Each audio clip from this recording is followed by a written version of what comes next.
Pero fíjate, yo encuentro al lado, encuentro que ahí la iglesia, ¿sí?, jugó un papel fundamental, sobre todo lo que era la formación de apoderados. Por ejemplo, yo me acuerdo que llevábamos un montón de gente para preparar los apoderados.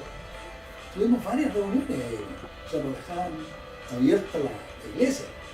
Y ellos jugaron un papel, la iglesia jugó un papel fundamental en ese aspecto. De mucho antes que venía. Sí, sin duda. Bueno, queremos comenzar esta grabación identificándonos porque hoy día nos va a suceder algo bien extraño. La juventud de hoy día no los va a conocer.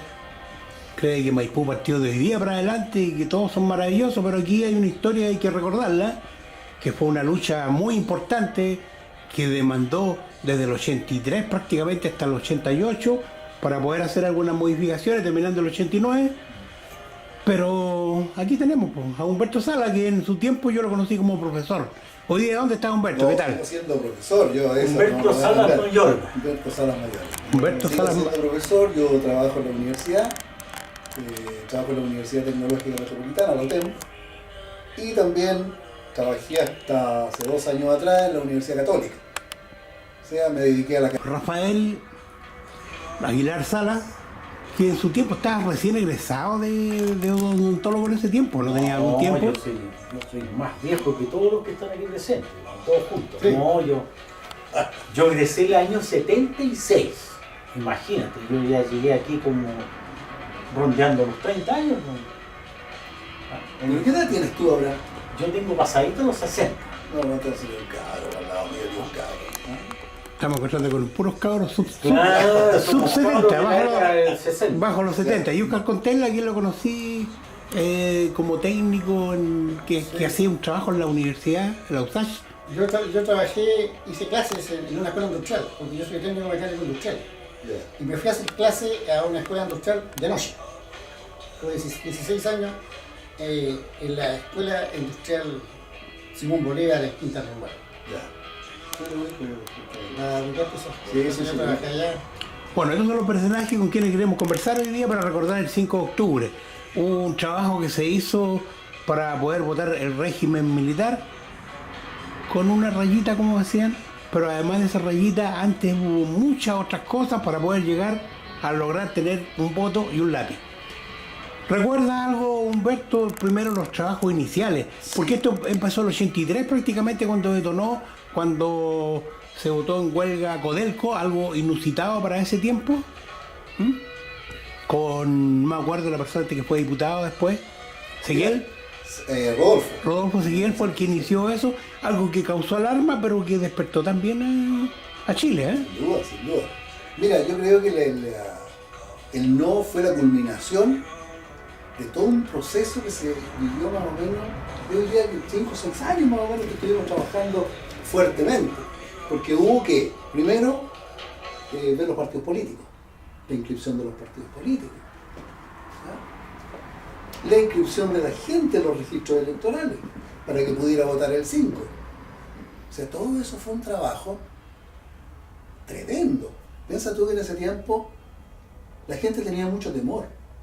Pensaba que si se inscribía, todos iban a estar poco menos que fichados por la dictadura.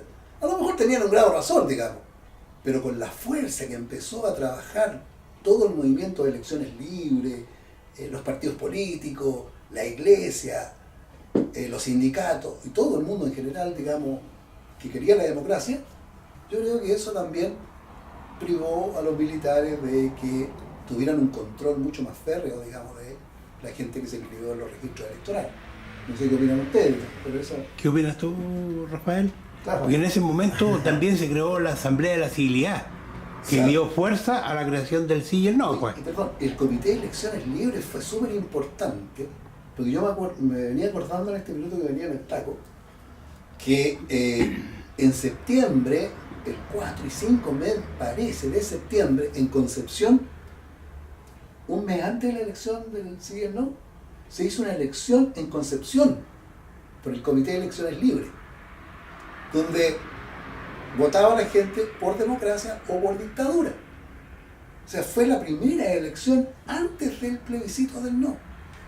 No recuerdo los resultados de eso. Un cabildo ese. Pero eso fue un cabildo, digamos, que se hizo en Concepción y que fue tremendamente importante.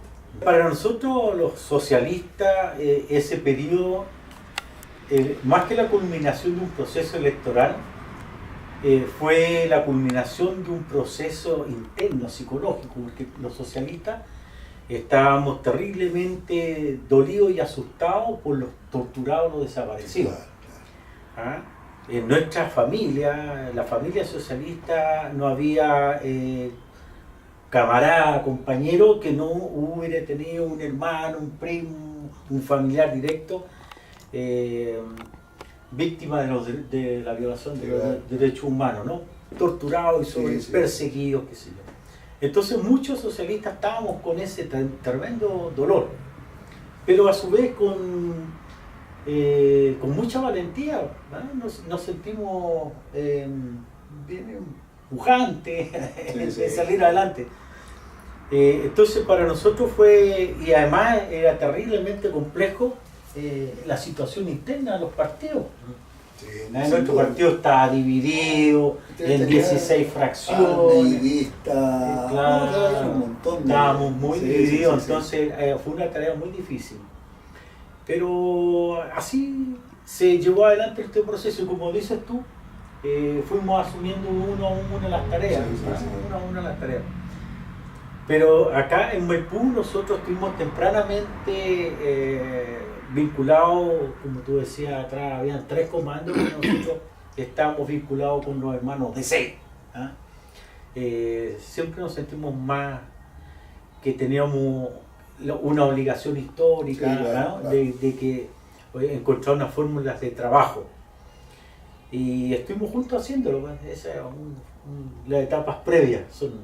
En ese contexto nos tocó trabajar a los socialistas.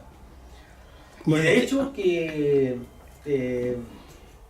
estábamos dispuestos y decidido todo. Como ustedes sabrán, más adelante vamos a saber, pero por ejemplo, mi casa fue carne y cañón y dispuesto a todo. Claro. En lo que era mi clínica, ahí hicimos otras cosas que vamos a repasar luego. Sí. Y con Tesla, digamos, que estuvo en el PPD, que fue el partido que se creó después para poder participar en política en ese tiempo. Se creó la ADC como partido y el PPD. Esas fueron las fuerzas. ¿Qué recuerda de ese tiempo? Porque acá hubo bastante trabajo. Recuerdo que la casa del Siller no estaba aquí en la casa de los radicales, que estaban en la avenida 5 de Abril, pleno centro. Claro. Lo que pasa es que a nosotros nos tuvimos que formar el Partido por la Democracia porque la ley sí lo permitía. Los partidos no tenían que ser ni marxistas, por lo que había dicho Pinochet, ni comunistas, no tenían que tener acercamiento por ese lado. Y por eso que nace este famoso partido instrumental que es el PPD. Pero a nosotros lo que nos motiva, y personalmente a mí me motivó mucho a trabajar, fue la figura de Ricardo Lagos. Que esa figura para mí fue muy importante, porque lo que nosotros decíamos acá en Maipú, antes de que se formara el PPD, lo decíamos bajito, porque teníamos miedo. Había mucho temor en la población. Los vecinos tenían miedo de hablar. Querían un cambio, pero no se atrevían a decirlo. Y Ricardo Lagos logró eso. Y logró acercarnos a todos bajo esa figura. Y iniciamos el proceso de inscripción, y que nos costó mucho inscribir para que la gente fuera a votar, porque era un tema importante. Nos habíamos fijado como meta en el partido, en ese minuto, alrededor de 7 millones en el país, y Maipú tenía un gran porcentaje de votantes. Era una de las comunas que tenía más votantes de todo el país, y teníamos que lograr motivar a nuestros vecinos para que se inscribieran.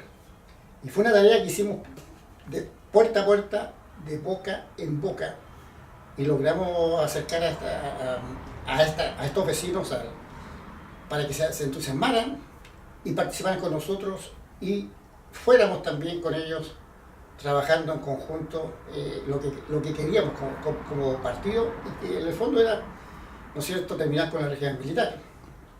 Eso es lo que hicimos nosotros durante el proceso antes del 5 de octubre. Hablamos de un Maipú de 150.000 habitantes.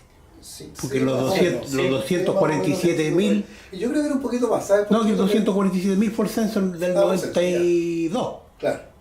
Del 92 fueron 247.000 pesos cuando partieron los trabajos prácticamente municipales. Sigue siendo una comuna grande y no, fue importante. Fue importante. Piensa tú, Oscar, que nosotros teníamos, o sea, se llegó a casi 100.000 inscritos aquí en Maipú. O sea, hubieron 97.000 y fracción, digamos, inscritos aquí en la comuna, más mujeres que hombres. Claro. Y eso fue una labor titánica, digamos, de todos los partidos políticos y todos los movimientos sociales que trabajaron por el no. Así es. Fíjate que habían alrededor de el 56% de los inscritos de Maipú eran mujeres. Claro. O sea, había más mujeres que hombres. No sé ahora cómo será la distribución, digamos, pero en ese tiempo se inscribieron más mujeres que hombres. Fíjate. ¿Te acuerdas de tu registro? ¿El mío? El número 16 de la mesa número 1. ¿Y tú, Rafael, te acuerdas de eso? Yo porque yo tenía el 192, tenía yo el de los registros, 192. De la mesa 70 y tanto, porque este era no sé cuánto. Ya, pero era eso el tema. ¿Y tú te recuerdas o no? Sí, yo tengo 52, en mesa 300 inflación. 300, sí, porque ese era por mesa. Para inscribirse a Oscar. Ojo que nosotros no partimos primero. En la última elección yo ya voy quedando solo en el negro. No, es que sabíamos que el primer grupo, que fueron los que se inscribieron, los primeros, que los que votaron acá, eran casi todos maipucinos muy antiguos. Y la dictadura en ese minuto acomodó a la gente, de hecho todos los funcionarios municipales tuvieron que ir a votar a crisis un día entero. Sí, claro. Por eso que ganaron los primeros libros. Claro. Y por eso que estaban ubicados ellos aquí en el centro. En el centro y en el colegio que está... ¿Está Alberto Cruz en ese tiempo alcalde? No, está Rafael Pino Villegas. Rafael Pino Villegas fue muy importante para nosotros, nos dio mucha seguridad y... Sí, no, sí fue bastante... Yo discrepo de eso, ¿eh? Yo discrepo porque yo viví esa historia. Era Alberto Crum y Alberto Crum se fue. No se fue Rafael Pino. Y el año. Asumió Rafael Pino y el castigo fue para, digamos, ¿cómo se llama? Alberto Crum, que perdió la elección. Y Alberto Crum tenía le decía a toda la gente, vaya usted y vote por quien usted quiera, decía. Si era bien especial, era hermano de un milico que estaba en Paraguay. Sí, era un militar. Eso, no, pero no, de eso me recuerdo bien, porque yo viví esa historia. ¿Era Crum o no? ¿Ah? ¿Era coronel de ejército? ¿Crum? No, era hermano de un militar. Él no era militar. No era militar. ¿Ya estaba civilizándose la dictadura, compadre? Sí, en ese periodo sí. No, en el caso de él no, porque a él lo mandaron acá como hombre férreo, porque el hermano era terrible, que estaba en Paraguay. Lo mandaron como hombre férreo, ¿cachai tú? A él a dominar esta situación. Sí. Y me habría gustado hacer una entrevista con el sí también, porque se perdió esa vez $1.000.000 que venía para el sí, se perdió. Se perdió esa plata, ¿te acuerdas de trabajar en la oficina de la juventud o algo así? Nosotros, fíjate que en ese sentido, a propósito de que tú hablas de plata, nosotros trabajamos prácticamente sin ni un peso. Eso. Rafael decía muy bien, yo tenía mi casa. Todas las casas de los camaradas, de los compañeros, estaban abiertas. ¿No? Se hacían reuniones. Yo me acuerdo, por ejemplo, la casa, bueno, nosotros teníamos como casa matriz la casa de Mario Ortiz, que quiero hacer un recuerdo, que en paz descanse don Mario, exalcalde de aquí de la comuna, que fue un gran alcalde, y más que un gran alcalde, una gran persona. Y él fue súper importante porque abrió las puertas de su casa, sin miedo, sin miedo. En momentos muy complicados. En momentos muy difíciles. No tan solo para la elección del 5, sino para la preparación de apoderados, para la inscripción de los partidos políticos, no solamente de mi partido, que es la Democracia Cristiana, sino de todos los partidos. Teníamos una gran afinidad y una gran amistad con los compañeros, sobre todo el Partido Socialista. Los del PPD lo estábamos conociendo también, incluso con algunos comunistas. Poco, era muy poco. Yo me acuerdo de Carvajal, no, pero no me recuerdo ni el nombre, nada, que era el marido de la Margarita Freire. Pero dinero acá no llegaba nada. Si yo te digo que para la preparación de los apoderados era increíble cómo nosotros teníamos que estar sacando copias de los documentos que le entregábamos a la gente que estábamos preparando. Bueno, el último mes. En mimeógrafo. Mimeógrafo, sí, obviamente no existía. No existían fax, ninguna cosa. El último mes llegó propaganda, pero después de un trabajo intenso llegó a última hora, llegaron con lecheros del no, cuando ya tenía a toda la gente convencida ya. Estaba todo el trabajo realizado ya. Trabajo político de ese tiempo, Rafael, ¿te recuerdas tú? Pues en ese tiempo, ¿quién era presidente? Era ¿Presidente de qué? Valiente del PS. ¿Te acuerdas quién era? ¿Valiente era o no? En el PS, yo estaba como presidente, yo fui un presidente histórico del PS en Maipú Cerrillo, porque el Partido Socialista se unificó, algunas facciones se unificaron. Y yo asumí, estuve casi 10 años. Sí, pero eso fue después del... No. Antes, No. de la clandestinidad. Claro, y incluso en el no, pues. En el no participaste en el comando. Porque Claro, yo era el porque los presidente tres... del PS Maipú Cerrillo. Ah, ya. Maipú Cerrillo era una sola comuna entonces. ¿Quién era el presidente de tu partido en ese tiempo? ¿Te recuerdas o no? ¿De mi partido? Germán Silva. Germán Silva. Claro. Germán Silva, que claro. fue el presidente del no. ¿Y tú te recuerdas de él? Yo no me recuerdo del PPD, pero yo conocí tantos PPD. No, en el PPD tuvimos dos presidentes. El primero fue Homero Durán. Homero Durán duró muy poco porque no era muy partidario de los consensos. Entonces se reelige, se hace una nueva elección en el PPD y queda Juan Reyes finalmente de presidente y Ernesto Espíndola de secretario y tiraron de tesorero a Homero Durán para que se pudiera entender con el resto de los partidos, porque Homero no era partidario de entenderse, por ejemplo, con los comunistas, era muy enemigo de los comunistas y había que conversar con ellos. Actualmente radical, pues siempre ha sido radical. Siempre fue radical. Siempre ha sido radical, después socialista. Es que lo que pasa es que al PPD llegaron radicales, llegaron comunistas, llegaron socialistas, llegaron mapos.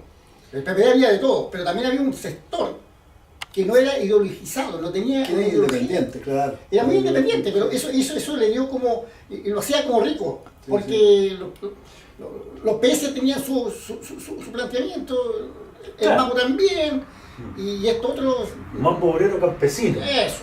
La Gambino, la niña la Gambino estaba ahí. No, ella sí, pero a nosotros no, yo me recuerdo mucho de Ignacio Aliaga, que fue uno de los que estuvo siempre con nosotros. Mapo. Era el Mapu. Era así, Mapu. Entonces él con su señora participaron mucho. Aquí había mucho matrimonio. Y quiero hacer un recuerdo de Ernesto Espíndola, por eso que lo nombré, porque él fue el que formó casi la totalidad de los apoderados Maipú. Apoderados de mesa y apoderados generales. Él. Un gran intelectual. Muy bueno como profesor, lo hizo excelente y lo formó a todos. Y de hecho, en la elección, el día del 5 de octubre, estaban todos los apoderados del PPD, cumplieron los apoderados de mesa y los apoderados generales, no nos faltó ninguno. Eso fue un exitazo, porque...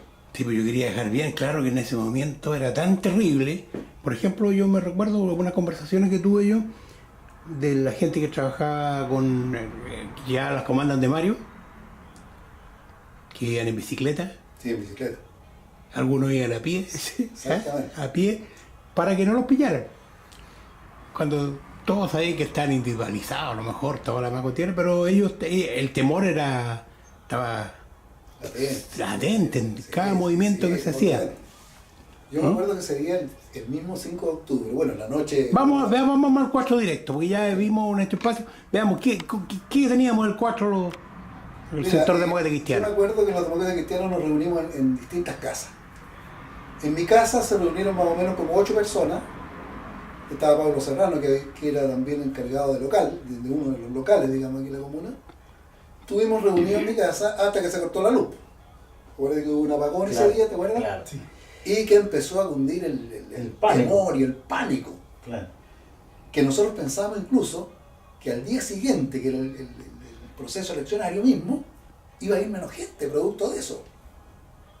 Sin embargo, nos levantamos a las 4 de la mañana, de las casas salimos más o menos como a las 5 con nuestras carpetitas y vimos que las calles estaban llenas de gente que iban caminando hacia los distintos sectores, hacia los distintos lugares de votación. Yo llegué a las 5:30 a la casa de Mario y ya había gente que estaba lista para irse a los locales. Ya como apoderado. Como apoderado. Recibiendo las últimas instrucciones. Exactamente. Nosotros ya teníamos a los apoderados generales ubicados en los distintos locales de votación. ¿Cómo lo hicieron? ¿Lo dividieron por sectores? Lo dividimos por sectores, ¿Por qué? dijimos el sector A, tal y tal, no sé, el sector B, etcétera, etcétera. Y de ahí empezamos a mandar a nuestros apoderados generales. ¿Alguna reacción de los apoderados y de los apoderados de mesa? Referente al temor de llegar allá, porque yo tengo algunos relatos de unas personas que cuando llegaron allá se sentían muy intimidados. Con los militares afuera, sí. Ya era un problema. Pero fíjate que los apoderados generales cumplieron ahí una labor fundamental, digamos. Fueron como los líderes, por eso elegimos gente que era políticamente muy preparada, digamos, para que estuviera en los locales de votación, como jefe local, digamos, ¿no? Gente que estaba preparada, que tenía cierta experiencia y que además aglutinaba. Entonces eso sirvió, digamos, para que nuestros apoderados tuvieran la confianza de la personalidad para enfrentar todo este tema, porque más que todo personalidad. ¿Tú participaste con alguno de estos de los apoderados y tú tuviste más en los cómputos? Sí, para nosotros la experiencia, bueno... Coloquémoslo en el 4 también. Sí, mira, nosotros los socialistas éramos los campeones de las máquinas. ¿Ah? Siempre hemos sido maquineros. Y esa herencia que nos entregaron los viejos la aprovechamos en toda esta contienda del 4. En lo concreto, a mí me correspondieron algunas... Se me otorgaron tareas, era presidente, pero yo tenía unas tareas y aquí no corría que era el presidente. Entonces, nosotros partimos el día 4, hicimos una reunión en esta casa, que entonces era mi consulta. Era la clínica en ese tiempo. Era mi consulta profesional. Y ahí nos juntamos Germán Silva y su comitiva, los radicales, la Chilita Tolosa y su comitiva. Los Mapu Obrero Campesino, la Doris Lagambino, era un poquitito ellos. El Mapu, propiamente tal, con Ignacio Aliaga. Yo no estoy seguro si estaban con nosotros los PPD en esa ocasión. No, estuvimos aparte. Estuvimos aparte. Aparte, en ese minuto aparte. A eso. Entonces, tuvimos una reunión en la tarde, después lo voy a explicar. Tenía la duda ahí. Y estuvimos los socialistas. Ahí está Aguilar y su comitiva también. Sí, claro. Y era muy entretenido porque los militares tenían su cuartel aquí por la esquina, donde hoy día son los carabineros. Estamos a 50 metros. Sí, claro. Entonces yo era de la idea de que entre más nos entrometiéramos al interior de las Fuerzas Armadas, menos sospecharían. Y así fue, pues. Nos reunimos aquí, cerramos todo de coordinación y después nos fuimos saliendo de a poquitito y cada uno a sus tareas, con el objeto de encontrarnos en la mañana y después volver a encontrarnos en la noche. Esa fue la idea. Previendo sobre todo la contingencia, porque todos estábamos muy seguros que íbamos a ganar, pero temíamos la reacción de la dictadura. Exactamente. Claro. El desconocimiento y por lo tanto un golpe, un autogolpe. Y ahí se armaban también las discusiones internas, qué es lo que haríamos, qué es lo que vamos a hacer, etc. Que estuvo a punto. Porque Matei la salvó en ese momento. Eso. Entonces, quisiera yo rescatar en esta conversación algo que los muchachos no saben. Y es el hecho de que entonces no existía ninguna garantía, cero garantía para guardar los registros de las votaciones, porque la computación era muy primitiva, y era todo manual, todo con papeles. Entonces, lo que tuvimos que hacer las fuerzas democráticas es llevar cómputo de todo el país paralela al cómputo oficial, pero paralelo. Así es. Y ese cómputo oficial tenía que ser tan fidedigno, porque con eso era el resguardo que tenía la fuerza democrática para después pelearlo en la internacional, en la fuerza internacional. En el caso de que la dictadura diera el conocimiento, o bien que diera cifras distintas, como estuvieron a punto de hacerlo. Pero lo hicieron prácticamente toda la noche, ¿cierto? Salvo el final, nomás que reconocieron el triunfo del odio. Claro, porque partieron ellos ganando con un 58% y y nosotros con el 43. Entonces, las nuevas generaciones no entienden ese papel que jugamos la Fuerza Democrática, todos los muchachos que están entusiasmados en eso. Así partimos el día 4.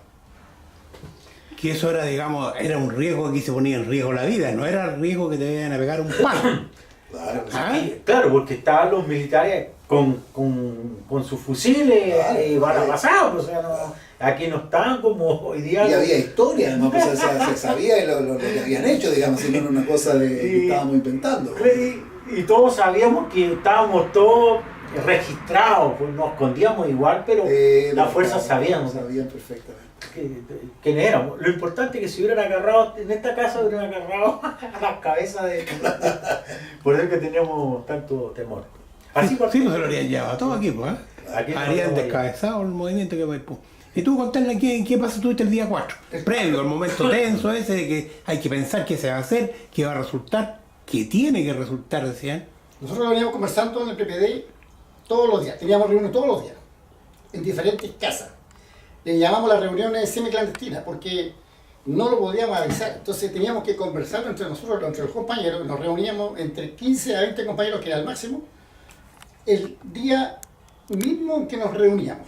Nos avisábamos y estábamos ahí. Y el día 4 tuvimos la última reunión y ya les habíamos indicado, ya sabían los apoderados cómo tenían que actuar, no provocando a la fuerza. Había que actuar con los carnets, había que ir con el carnet, ojalá cuidándolo mucho, pero había unas instrucciones precisas de no provocar a la fuerza. Eso era un tema muy importante dentro del PD y cada reunión se discutía ese tema. ¿Dónde fue esa última reunión? La última reunión la tuvimos en Cuatro Álamos, en un departamento de un compañero, que todavía está ahí, lo tiene como un ciber ahora en este minuto. Y en ese departamento se tomó una medida que yo quería trabajar el día 5, quería ver el comportamiento en los locales y cómo ingresaban los locales, yo siendo un simple ciudadano. Entonces se me ocurrió una idea de darle una colación a los apoderados. Y para eso planteo en esa reunión una idea, que me la aprobaron el resto de mis compañeros, de hacer pan amasado. Hacer pan amasado en la noche o en la mañana y llevarle un pan amasado, un sándwich muy bien hecho a estos locales. Y eso me permitió el día 5 recorrer todos los locales de votación de Maipú, que en esa época, como dice Aguilar, también era Cerrillos, donde repartimos la colación al mediodía. Y quiero rescatar algo. La cual yo dirigía esta entrega con otros compañeros, tuvimos muy buena recepción de los militares en los locales de votación. Nos dejaron entrar, no nos revisaban la mercadería y llegábamos con la colación a las mesas y se notó, se hizo notar.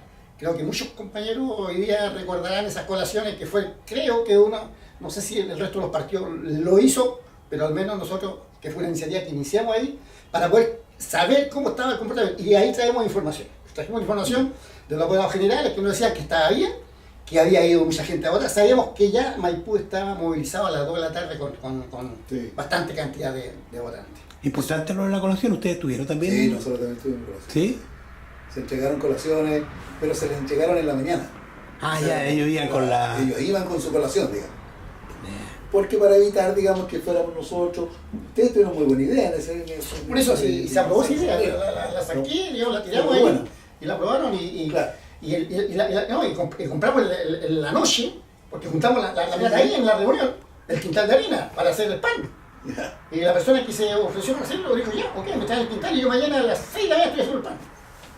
Nosotros lo entregamos en la mañana temprano para evitar justamente de que... Problemas con los militares, de no ingresar, digamos, a los recintos. Porque teníamos los apoderados generales muy bien preparados ahí. Muy bien preparados. Y era un momento en que no se podía entrar tampoco a la mesa de mujeres. No se podía entrar, digamos. Claro. Muy difícil. Además, nosotros teníamos contacto, por ejemplo, bueno, en el caso mío, digamos, trabajamos todos. Mi señora estaba de Presidente Mesa, tú. Presidente Mesa. ¿Ah? Estaba metido con Presidente Mesa. Mi cuñado estaba como jefe local. ¿No? Mi suegro en la casa de Mario. Él hoy día tiene 94 años, todavía ¿Sí se acuerda? falangista. No hay caso con él. No hay caso. Y él, fíjate que llevó los cómputos manualmente. Porque todo, como decía Rafael, todo era manual. Sí, porque Nosotros también tenía teníamos un computador, pero nadie sabía usarlo. Así que tuvo que venir un ingeniero, un técnico, preparado. de la central, preparado, un cabro joven que seguramente estudiaba en la universidad, que él se manejaba, pero nosotros no teníamos idea. Pero ustedes también usaban un aparato que era moderno para ese tiempo. El fax. El fax, claro, teníamos fax. El día que nos dijeron, el fax. se transmite porque había que tener la información local y luego transmitirla a Santiago. Claro. ¿Ah? ¿Sí? Entonces, tiene que ser vía fax. Y yo me preguntaba, ¿qué es el fax? Y como el lenguaje chileno es más o menos el fa. El fa. El fax. El fa. Entonces, ¿qué es el fa? Y encontramos que era maravilloso. No había que transcribir nada, había que mandar el paralelo por En otro ese lado. tiempo era maravilloso. Cierto. Increíble. Exactamente. Ustedes tenían allá, tú tenías también acá. Sí. En nuestro caso, hicimos lo mismo que está comentando Humberto, y fue en mi casa donde yo vivía, que ahora tengo una clínica. Ahí tuvimos la casa de seguridad. Ah, ya. Esa casa Por cualquier eventualidad. Claro, esa casa de seguridad estaba con algunos propósitos. El primer propósito era acoger, recoger a los compañeros líderes del comando y de todos los comandos, porque habían ahí como 4 comandos, y recordarlo en ese sector, en esa casa. Entonces ahí yo tenía gallinero, leñera, y todo eso condicionado para que aquí se meten 2, aquí se meten 2, Claro, aquí se claro. mete 1, aquí se mete otro. Tenía esa mansarda en el segundo piso, con puertas que entraban, aquí se mete 1, todo dispuesto para tratar de proteger a los compañeros, y nosotros inocentes, pensando, y yo, que no iban a hacer nada, que no iban a decir nada. Oiga, usted ha visto por aquí a Humberto Sala. No, ingenuo, porque era muy ingenuo, con la señora, los niños en la casa. Bueno, esa es la primera misión que cumplía la casa de seguridad. La segunda misión, y también importante, era más política, tenía que ver con recoger en un centro de acopio, ¿no?, de todo lo que recogían nuestros compañeros. Y a diferencia tuyo, Humberto, yo tenía un computador, un Apple, no sé, Macintosh, no sé cuánto, El Macintosh, sí. ¿ah?, que era una cosa que... Ahora tú lo sabías manejar. Sí, olvídate, yo era capo en eso. Fue el primer computador que había en Maipú, y yo lo manejaba, era una vara. Después ya me aburrió, ¿no? Entonces, toda la información que llegaba, yo la tenía que digitar, ¿no?, y hacer los resúmenes en disco. Entonces, el original que me llegaba lo mandaba vía fax a Santiago. Y el resumen lo tenía que guardar en disco. Esa era la seguridad. Y el disco teníamos que ir a esconderlo en alguna parte que estuviera seguro. Entonces, estaba el doctor Luis Valverde, médico, sacazo ahí con un maletín de Cruz Roja. En caso de llegar a un líder de comando mareado. Accidentado. Claro, porque eso era. Estaba Teodoro Cid, el bueno de los fierros, llegaba con unos fierros, unos palos. Imagínate qué íbamos a hacer nosotros con unos fierros, unos palos, a defenderse. Y él, hacer todas sus clases de armas marciales. claro, y no se reía con nada. Y también me acompañó tu hermano, Sergio Navarro también. ¿Qué función cumplía Sergio? Sergio era el que miraba desde el living de la casa los que se acercaban al portón. Y como él era, ya conocía a todo el mundo, pero claro, conocía a todo el mundo, entonces le daba la pasada. Y él dejaba entrar a los que estaban autorizados porque tenían información para el centro de acogida. Después, esa era la información de entrada. Y la información out que tenía que salir era José Nieto. El Pepe Nieto. Esos discos, ¿dónde? Pepe Nieto fue el que falleció. Sí, de cáncer falleció hace algunos años. Hace algunos años. ¿Dónde escondemos esto? Se nos ocurrió con Pepe Nieto, lo vamos a esconder en el corazón de los milicos. ¿Cómo es eso? En la oficina de don Gonzalo Pérez Llona, que tenía el Servicentro Copec aquí, Sí, claro. y Pepe Nieto era funcionario de ahí, era hombre de confianza, Sí. que mantenía. Sí. Entonces, con Pepe Nieto se metía en la oficina de él y guardaba los archivadores, la información en su computador. Don Gonzalo Pérez Llona. En realidad era Sí, Enrique Pérez Llona, porque era hermano del que fue alcalde. No sé, yo siempre guardé que ese era Gonzalo Pérez Llona, a lo mejor, no Sí, sé. también, el que estaba aquí al frente, ¿no es cierto? Que Claro. estaba Sí, pero ese era Gonzalo Pérez Llona. Enrique Pérez Llona, que tenía la casa donde está construyendo el edificio aquí en No, pero Central con- la bomba de La encina. La bomba. de Gonzalo. Sí, pues yo le hice una entrevista una vez, por eso me acuerdo yo. Ya. ¿Sí? Y estuvimos con todo el equipo, claro, no llegó nadie de emergencia. Comimos cositas, tuve toda la tarde escondidos mirando, nos creíamos James Bond. Claro. Y ya lo habíamos pasado mal, pero la cosa será así. Y hay que reconocer una cosa: el soldado raso, el que estaba en los lugares, no nos hizo Ningún problema, todo lo contrario. Si uno se acercaba, incluso los tenientes, había facilidad. Otra cosa era acercarse a oficialidad. Sí, y a la oficialidad era más difícil. Ellos Sí. estaban ya muy ideologizados. Sí, Y ahí sí que la cosa se ponía difícil. Pero no fue problemático eso. Y la tarea que nos correspondió, tener todas esas cosas ahí resguardadas hasta las 4 de la mañana, cuando ya se dijo finalmente, se reconoció el triunfo. Y nos llegó vía fax a la oficina: váyanse a sus casas, Claro. compañeros, esto está resuelto, mañana nos vemos en la Plaza de la Constitución a las 7 de la mañana. Había que estar en Santiago de nuevo.